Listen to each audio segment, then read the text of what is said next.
Battery electric vehicles are an exciting technology. They're better for the environment than a gas vehicle. They're quiet, can be charged in a home garage, and they're fast. And more consumers are buying them. Last year, EVs were about 8% of sales. But the Biden administration does not want to wait for more customers to make the choice. They would require consumers to buy at a much more rapid pace. And by 2032, only 1 out of every 3 vehicles sold could be a gas engine. EVs are a great choice for some consumers, but not yet for most. They're more expensive than a gas vehicle. The median salary of an EV buyer is nearly 40% higher than that of an average new car buyer.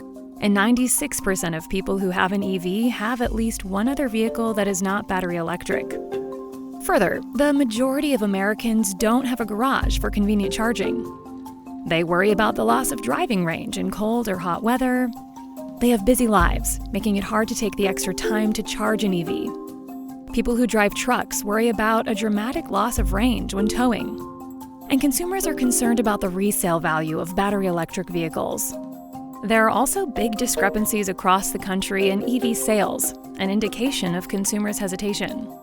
More than 1 in 3 new EVs sold were in California alone. That's more than the number of battery electric vehicles sold in 43 states combined. 2.8 million public chargers will be needed to meet the administration's EV mandate, but there are only about 165,000 public chargers today. That means 800 public chargers would need to be built every single day for the next 9 years.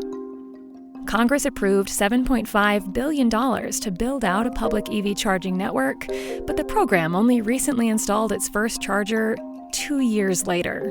In addition to the up to $7,500 of taxpayer money used by the government to subsidize an EV purchase, manufacturers and states are adding even more incentives.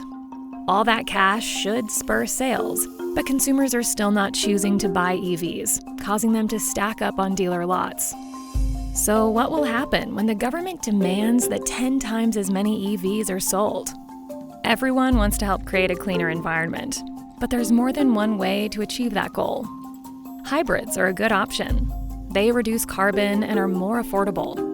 Plug-in hybrids can reduce as much carbon as battery electric vehicles and can shift to gas when needed. There's no question we need to get more EVs on the road, but it'll take time. Much more time than the government regulations would allow. Let's hit the brakes on the unrealistic government electric vehicle mandate. Wait for EVs to be more affordable. Wait for the charging infrastructure to be built and proven reliable. Most importantly, let's allow the American consumer to make the choice to buy an electric vehicle.